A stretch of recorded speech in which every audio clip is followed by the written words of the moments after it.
ऐसे ही एक दो और बातें कहना चाहता हूं इस गुलामी की हमारे देश में बहुत बुरी। हमारे हिंदुस्तान में 1492 में एक यूरोपियन व्यक्ति आया जिसका नाम था वास्को डिगामा, और वास्को डिगामा ने आके भरपूर लूट की है इस देश में। दस्तावेज इसके उपलब्ध हैं कि वास्को डिगामा आया, पहली बार में 14 जहाज भर के सोने चांदी हीरे जवाहरात मोती पन्ने माणिक सब भर के ले गया इस देश में से। पहली बार आया, केरल में आया कालीकट में 20 मई 1492 को। तो वहां उतरा समुद्र तट पर, तो समुद्र तट पर उतरा और वहां से उसने लूटपाट शुरू की। वो लूटपाट बढ़ते बढ़ते 450 साल की गुलामी में बदल गई। आपको मालूम है वास्को डिगामा के पीछे पीछे बहुत सारे पुर्तगाली आए और 450 साल भारत को लूटते रहे। पूरे केरल को लूटा, पूरे गोवा को लूटा, और गोवा को 450 साल गुलाम बना के रखा पुर्तगालियों ने, ये आप सब जानते हैं।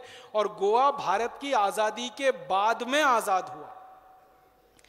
भारत तो आजाद हो गया अंग्रेजों की गुलामी से 1947 में, उसके भी 10 साल बाद गोवा आजाद हुआ पुर्तगालियों की गुलामी से।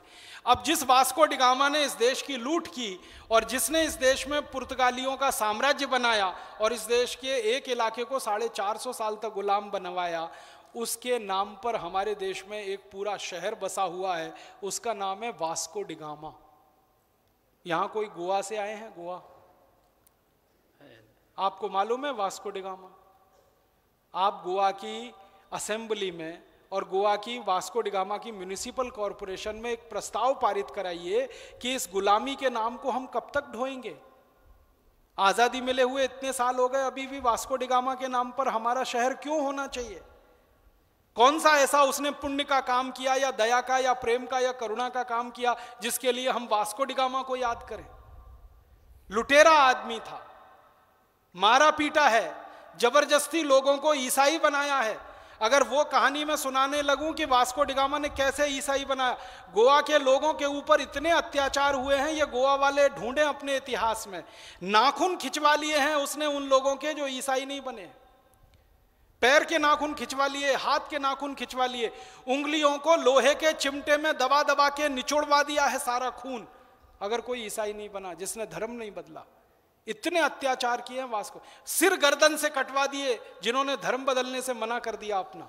इतने बड़े पैमाने पे हैवानियत मचाई है वास्को डिगामा और उसके सहयोगियों ने। उसके नाम पर आज पूरा शहर बसा रहे और रोज हमें उसका नाम लेना पड़े, और दिल्ली से तो ट्रेन चलती है उसका नाम ही वास्को डिगामा एक्सप्रेस रख दिया है। वो ट्रेन का नाम भी उस गुलामी के नाम पे चल रहा है। ऐसा ही एक अंग्रेज था हिंदुस्तान पर जिसने बहुत अत्याचार किए हैं, जिसको कभी याद करना भी, हम सपने में भी याद करना अच्छा नहीं मानेंगे। उसका नाम था डलहौजी। आपको मालूम है डलहौजी ने सबसे खराब काम इस देश में किया कि हिंदुस्तान के करोड़ों किसानों को भूमिहीन बना दिया। डलहौजी के पहले इस देश में एक भी किसान भूमिहीन नहीं था, ये अंग्रेजों के ही दस्तावेज बताते हैं।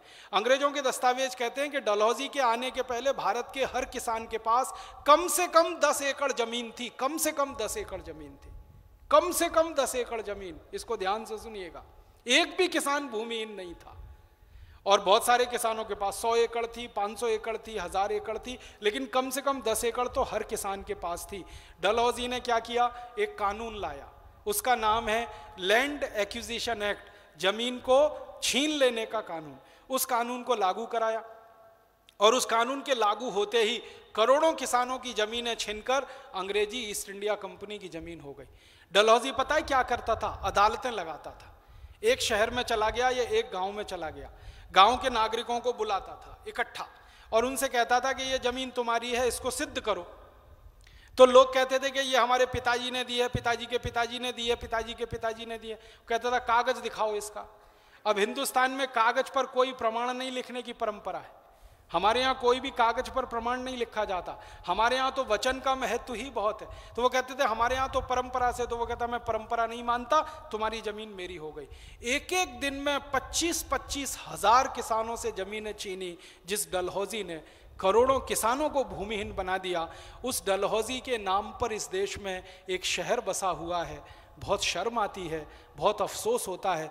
और उस शहर में हमारे लोग मजा करने के लिए जाते हैं, हनीमून मनाने के लिए जाते हैं, मौज करने के लिए जाते हैं। मालूम है डलहौजी नाम का शहर है।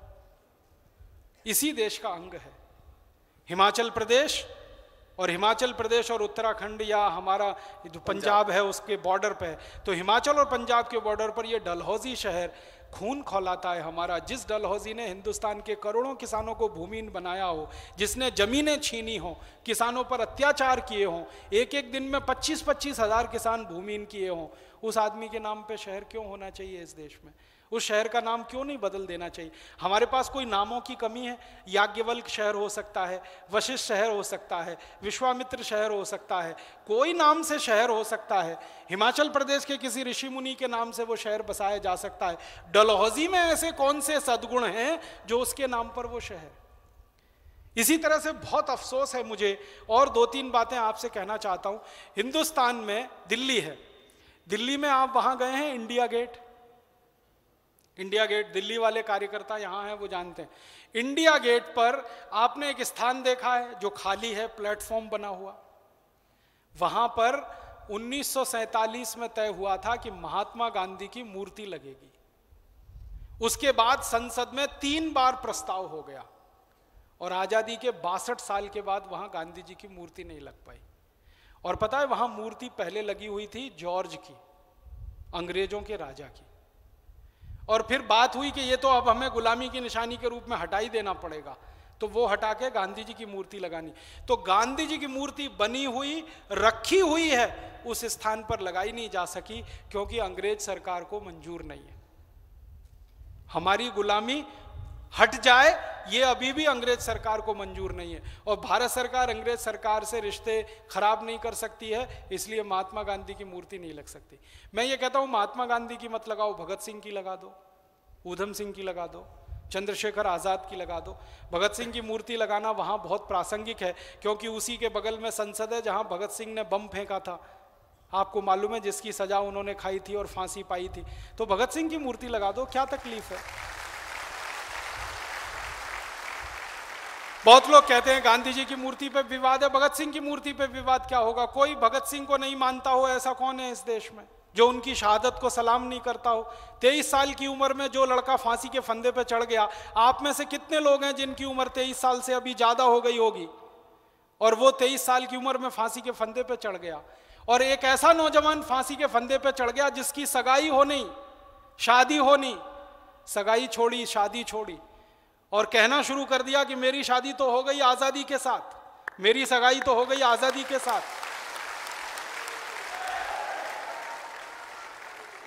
एक ऐसा नौजवान जिसने जिंदगी में बचपन के दिन नहीं देखे कभी, आपको मालूम है बचपन में सब हंसते हैं, खेलते हैं, मुस्कुराते हैं, मजा करते हैं और समय पास करते हैं। उस नौजवान ने 7-8 साल की उम्र में देश के बारे में सोचना शुरू कर दिया। वो कहानी तो आप सब जानते हैं ना, खेत में जाके काम कर रहा है तो मैं बंदूक बो रहा हूं ताकि इसमें से पेड़ उगेगा और उस पेड़ पर सैकड़ों बंदूकें निकलेंगी और उनसे अंग्रेजों को मारूंगा। तो ऐसे भगत सिंह की मूर्ति लगाने में क्या तकलीफ है? लगा देना चाहिए था इंडिया गेट पर, अब तक हो जाना चाहिए था, नहीं हुआ। ऊधम सिंह की मूर्ति नहीं लग सकती, भगत सिंह की नहीं लग सकती, चंद्रशेखर आजाद की नहीं, जॉर्ज पंचम की लग सकती है, अंग्रेजों के किसी अधिकारी की लग सकती है। ये गुलामी की निशानियां हमको हटानी पड़ेगी। आज नहीं तो कल हमें इंडिया गेट के बारे में फैसला करना ही पड़ेगा कि इस पर तो हिंदुस्तान के सर्वोच्च स्तर के, शीर्ष स्तर के किसी शहीद की, क्रांतिकारी की ही मूर्ति लगेगी और तभी ये वास्तव में इंडिया गेट कहलाएगा। और इस इंडिया गेट का नाम भी बदलना, इंडिया तो हमारा नाम नहीं है, हमारा नाम तो भारत है। परंपरा से हमारा नाम भारत है, इतिहास हमारा भारत के नाम से है, परंपराएं हमारी भारत के नाम से हैं, मान्यताएं हमारी सारी भारत के नाम से हैं, और हम भारत के बारे में अपने खून में, अपनी रगों में महसूस करते हैं उसकी संवेदनशीलता को। वो इंडिया कैसे हो सकता है? संविधान में अंग्रेजों ने लिखवा दिया इंडिया दैट इज भारत, ये तो सब मूर्खता की बात है। भारत दैट इज इंडिया, वो तो समझ में आता है अंग्रेजों के लिए, क्योंकि उनको भारत समझ में नहीं आता, उनको इंडस वैली सिविलाइजेशन समझ में आती है, सिंधु घाटी सभ्यता समझ में नहीं आती। तो सिंधु घाटी सभ्यता को इंडस वैली कर दिया उन्होंने अपनी सुविधा के लिए, और उस इंडस में से इंडिया बना दिया अपनी सुविधा के लिए। अब वो इंडिया को हम क्यों ढोएंगे? अपने कंधे पे रखकर उसकी अर्थी को कहाँ लेके जाएंगे?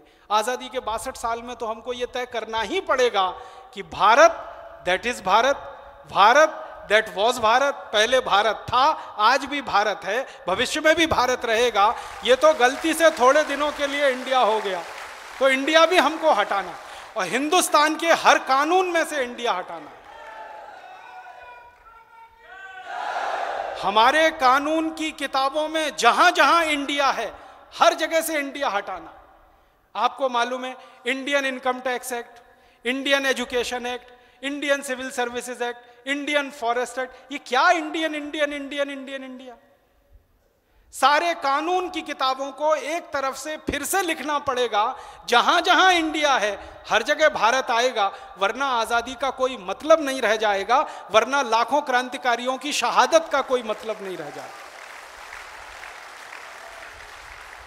हमें एक दो चीजें और भी करनी पड़ेंगी इस देश में, वो बहुत जरूरी है। वो ये करनी पड़ेंगी कि भारत में बहुत सारे स्थान हैं, आप में से महाराष्ट्र के कोई कार्यकर्ता आए हों जो मुंबई के रहने वाले हों, उनके लिए मैं ये कहना चाहता हूं कि मुंबई सीएसटी रेलवे स्टेशन वो था पहले अंग्रेजों के नाम पर, पूरा का पूरा। अभी छत्रपति शिवाजी टर्मिनस हुआ, ये तो थोड़े दिन से हुआ, और वो भी आज़ादी के 50 साल बाद हुआ। पहले वो विक्टोरिया टर्मिनस हुआ करता था। अब विक्टोरिया तो अंग्रेजों की रानी है, अंग्रेजों की रानी के नाम पर उन्होंने स्टेशन बना के रख दिया, और वो विक्टोरिया टर्मिनस आज़ादी के बाद 50 साल तक चलता रहा। बहुत शर्म और बहुत अफसोस की बात है। एक दिन झटके में आकर महाराष्ट्र विधानसभा ने तय किया कि अब ये विक्टोरिया टर्मिनस नहीं रहेगा, ये छत्रपति शिवाजी टर्मिनस हो जाएगा। तो मैं उन सब नेताओं का आभारी हूं, महाराष्ट्र के उन सब नेताओं को धन्यवाद देता हूं, उन सबके साहस की मैं प्रशंसा करता हूं जिन्होंने गुलामी के नाम को हटाया, विक्टोरिया टर्मिनस और छत्रपति शिवाजी टर्मिनस बना। लेकिन उन्हीं नेताओं को एक निवेदन और करता हूं कि अभी गुलामी अधूरी है, अभी पूरी निशानियां मिटी नहीं है। आप जाइए छत्रपति शिवाजी टर्मिनस स्टेशन पर, कितने अंग्रेज अधिकारियों की मूर्तियां वहां लगी हुई है, उनको भी हटाना है, वैसे ही जैसे विक्टोरिया टर्मिनस हमने हटाया है वहां से। अधूरा काम है। जिन अंग्रेज अधिकारियों ने अत्याचार किए हैं मुंबई पर, उनकी मूर्तियां लगी हुई हैं मुंबई रेलवे स्टेशन पर। एक बहुत खतरनाक और बहुत ही तकलीफ देने वाला अंग्रेज हुआ करता था, एल्फिंस्टन। अंग्रेज गवर्नर बन गया, मुंबई में आ गया, और उसने जो अत्याचार मचाया है, जैसे डलहौजी ने जमीन छीनने का काम इधर उत्तर भारत में किया, वैसे एल्फिंस्टन ने पूरे महाराष्ट्र के किसानों की जमीन छीनने का काम किया। वो एल्फिंस्टन इतना ही अत्याचारी था जितना डलहौजी था, उसमें कोई कमी नहीं थी। उस एल्फिंस्टन की मूर्तियां, उस एल्फिंस्टन के फोटो अभी भी मुंबई में जगह जगह पर हैं, और उसके नाम पर एक स्टेशन भी है, एल्फिंस्टन रोड। उसके नाम पर एक कॉलेज भी है, एल्फिंस्टन कॉलेज। तो ये एल्फिंस्टन कॉलेज का नाम बदलना है, एल्फिंस्टन रोड का नाम बदलना है, और कम से कम अत्याचारी अंग्रेजों की मूर्तियां तो पूरी तरह से हटा ही देनी है, और उन सब स्थानों पर हमें क्रांतिवीरों की मूर्तियां लगानी है। महाराष्ट्र में क्रांतिवीरों की कोई कमी नहीं है जिनकी मूर्तियां वहां नहीं लग सकती हैं। आपको मालूम है, एक एक से क्रांतिकारी महाराष्ट्र में हुए, एक ही एक परिवार के तीनों भाई चाफेकर बंधु एक साथ हिंदुस्तान की क्रांति के लिए निकल पड़े। ऐसे ऐसे परिवार महाराष्ट्र में हुए। हिंदुस्तान में किसी से यह पूछो कि एक ही परिवार के 3 प्रधानमंत्री, फट से बता देगा। और उसी को पूछ लो कि एक ही परिवार के 3 बेटे तीनों फांसी पे चढ़ गए हों, ऐसा परिवार बता दो। गिने चुने लोगों को मालूम है चाफेकर बंधु। तो चाफेकर बंधुओं की मूर्तियां होनी चाहिए वहां पर जहां मुंबई सीएसटी पर अंग्रेज अधिकारियों की मूर्तियां लगी हुई हैं। हमारे देश में महाराष्ट्र ने क्रांतिकारियों के लिए परंपरा पैदा की है। इस देश की आज़ादी का इतिहास उन मराठी वीरों के लिए हमेशा कृतज्ञ रहेगा जिन्होंने 1857 की क्रांति की सूत्रपात की इस देश में। नाना साहब पेशवा, आप जानते हैं, मूलतः मराठी थे। क्योंकि अंग्रेजों ने उनके परिवार को मार के भगा दिया था पुणे से, तो वो आके रहने लगे थे कानपुर के पास बिठूर में। वो नाना साहब पेशवा थे जिन्होंने क्रांति सूत्र इस देश में दिया, जिन्होंने संगठन खड़ा किया, जिन्होंने अंग्रेजों से आज़ादी छीन के लेनी है ये भारतवासियों को समझाया। और उनके दाएं बाएं तांतिया टोपे वो मराठी थे, नाना साहब पेशवा मराठी थे, चाफेकर बंधु मराठी थे, और हमारे देश में एक दो नहीं सैकड़ों सैकड़ों नाम है, उन सब क्रांतिकारियों की मूर्तियां होनी चाहिए। मुंबई सीएसटी स्टेशन पर ये अभियान हमें चलाना है, भारत स्वाभिमान की तरफ से चलाना है, और इस अभियान में सारी राजनीतिक पार्टियों को शामिल कराना।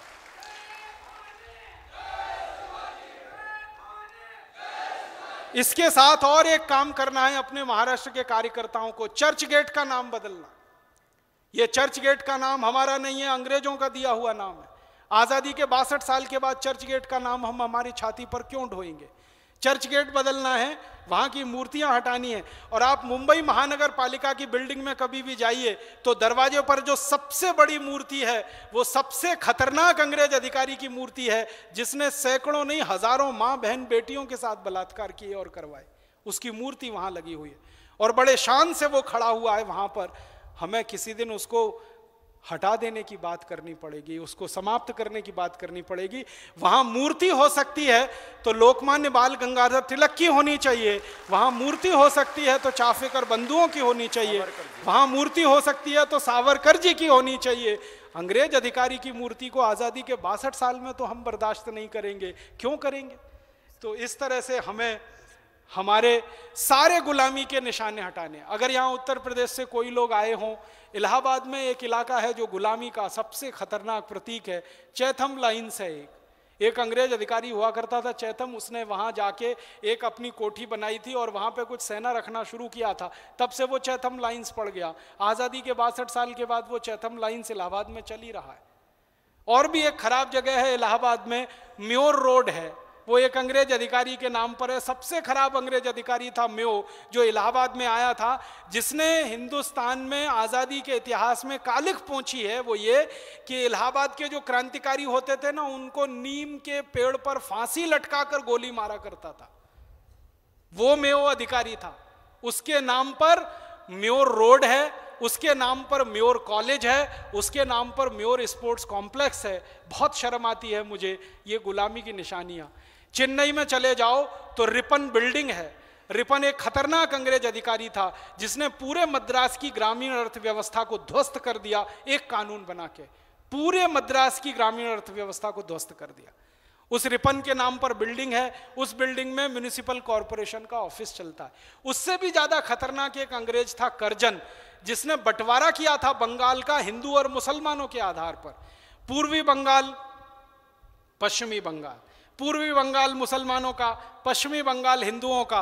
हिंदू मुसलमान के आधार पर देश का पहला बंटवारा 1905 में हुआ था और वो नींव रखी थी कर्जन ने, जिसका फलीभूत 1947 में हुआ था और वास्तव में बंटवारा हो गया। जिस कर्जन ने हिंदुस्तान को सांप्रदायिक आधार पर बांटा हो, हिंदू मुसलमान के संप्रदाय के आधार पर देश के 2 टुकड़े किए हों, उस कर्जन के नाम पर जगह जगह बिल्डिंगें खड़ी हैं, जगह जगह सड़क बनी हुई हैं। Curzon road, Curzon building, Curzon चौराहा, ये सब कर्जन के नाम पर कलकत्ता में, बंगाल में और भारत के दूसरे इलाकों में। ऐसे बहुत स्थान हैं हमारे देश में। और